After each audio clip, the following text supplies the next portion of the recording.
Gujarat ફર્સ્ટનું buzzer વાગી ચૂક્યું છે અને હવે વાત કરીશું જાટ સમુદાય શું જયરાજસિંહના સમર્થનમાં ઉદ્ગાર ચિહ્ન। આ સવાલ એટલા માટે કારણ કે આપ સૌ જાણો છો ગોંડલનો જે યુવક છે રાજકુમાર જેનું મોત થઈ ગયું હતું અને જાટ સમુદાય સાથે સંકળાયેલ છે અને તેને લઈ રાજસ્થાનમાં જોરદાર વિરોધ થઈ રહ્યો છે અને હવે આમાં ટ્વિસ્ટ એ મોટો આવ્યો છે કે ગોંડલમાં જે જાટ સમુદાયના લોકો રહે છે એ જયરાજસિંહના સમર્થનમાં આવ્યા છે। જી હા, એ લોકો એવું કહી રહ્યા છે કે આમાં જયરાજસિંહે કંઈ ખોટું નથી કર્યું। ગોંડલના જે જાટ સમુદાયના વેપારીઓ છે તેમણે જયરાજસિંહના પરિવાર પર લાગેલા તમામે તમામ આરોપ ફગાવ્યા છે। તેમણે કહ્યું કે આ તમામ આરોપો ખોટા છે। તેમણે એમ પણ કહ્યું અમે જયરાજસિંહ અને ગણેશસિંહને સપોર્ટ કરીએ છીએ।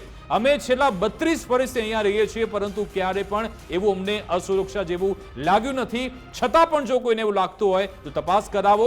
જયરાજસિંહે શ્રદ્ધાંજલિ કાર્યક્રમ કરવા ગયો હતો એટલે જે કાર્યક્રમ થયો હતો અહીંયા ત્યાં વેપારીઓ નિવેદન આપ્યું એટલે મુફદ્દલ આમાં જોરદાર હવે ટ્વિસ્ટ એ આવ્યો છે કે એક બાજુ રાજસ્થાનના જાટ સમુદાયના લોકો એકઠા થઈને સીબીઆઈ તપાસની માંગ કરે અને અહીંયા ગોંડલના જાટ સમુદાયના લોકો એવું કહે છે કે અમે તો જયરાજસિંહ સાથે છીએ।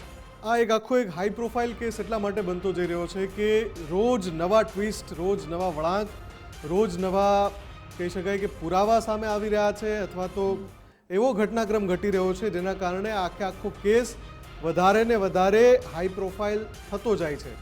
એક તરફ રાજસ્થાનમાં એના પડઘા પડે, લોકસભામાં પડઘા પડે, બીજી તરફ ગોંડલમાં જે જાટ સમુદાય વસે છે એ આ રીતે સમર્થન આપે એટલે અત્યાર સુધી એવું હતું કે એક અવાજ જાટ સમુદાય વિરોધ કરી રહ્યો છે પણ આજે એ વાત આ કાર્યક્રમથી એ સાબિત થયું કે જાટ સમુદાય છે એ સંપૂર્ણપણે આ થિયરીના સાથે નથી જે પરિવાર જે આરોપ લગાવી રહ્યા છે। એટલે અત્યાર સુધી જે પોલીસની થિયરી હતી અને એની સામે વિપરીત જે પરિવાર આરોપ લગાવતો હતો એ આરોપો સાથે કદાચ ત્યાંનો જે સમુદાયના લોકો છે એ સહમત નથી। એટલે પહેલી વાર એવું જોવા મળ્યું છે વિકાસ કે જાટ સમુદાયની અંદર કદાચ આ ફાંટા પડી રહ્યા છે।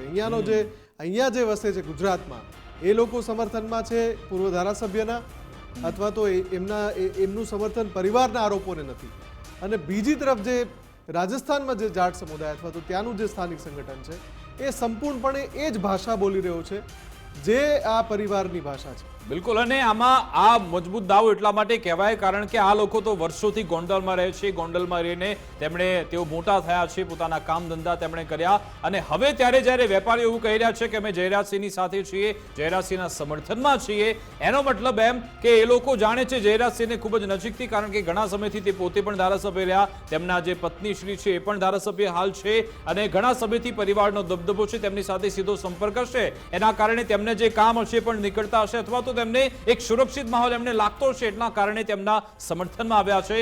પરંતુ જે રાજસ્થાનમાં જે વિરોધ થઈ રહ્યો છે તેમના માટે આ મોટો ફટકો ચોક્કસથી કહી શકાય કારણ કે ગોંડલનો યુવક છે જાટ સમુદાય સાથે આવ્યો છે। ગોંડલના જાટ સમુદાયના લોકો એવું કહે છે કે અમે જયરાજસિંહની સાથે છીએ। આમાં જો કોઈ પ્રતિક્રિયા આપવામાં અહીંયાથી આવી હોય તો આપણે તેને સાંભળીએ। तो कुछ दिन पहले ये वोकंत हो गया इसलिए हमने ये श्रद्धांजलि का आज प्रोग्राम रखा।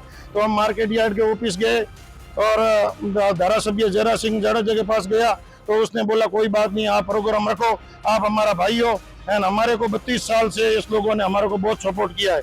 जयराज सिंह जाडेजा, अल्पेश भाई ढोलेरिया और बाबू भाई टोडिया, अशोक भाई पेपड़िया, सब ने आखिर टीम ने हमारा कभी भी रात को भी काम पड़ता है, हमारे को तकलीफ पड़ता है तो हमारा सपोर्ट करता है।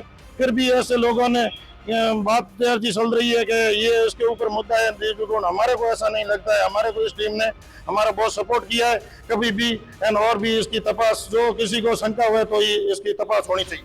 એટલે એવું પણ બની શકે કે આ સમુદાય ઘણા વર્ષોથી ત્યાં જે રહી રહ્યા છે ગોંડલની અંદર જે વસી રહ્યા છે એમને ત્યાં જે જોઈતું હોય સમર્થન મળતું હોય અને એ સમર્થનનો કદાચ અત્યારે બદલો વાળવા આવ્યા હોય કે ભાઈ અમને જ્યારે કામ પડ્યું છે ત્યારે આ લોકો અમારી સાથે રહ્યા છે તો આજે એમને જરૂર છે તો અમે એમને સમર્થન આપીએ। આ સ્થિતિ પણ હોઈ શકે છે અને એટલે કદાચ એમણે સમર્થન આપ્યું હોઈ શકે છે પણ પરિવારની સાથે કેમ કોઈ ઊભું ના રહ્યું?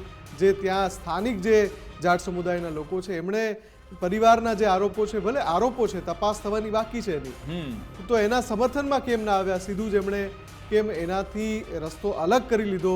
એ સૌથી મોટો ચર્ચાનો વિષય છે। બિલકુલ, અને આ બધાની વચ્ચે ભલે અહીંયાથી લોકો જે જાટ સમુદાયના વેપારીઓ છે ગોંડલના, એ લોકો જયરાસિંહના સમર્થનમાં આવ્યા, પરંતુ સીબીઆઈ તપાસની માંગ આજે પણ યથાવત છે.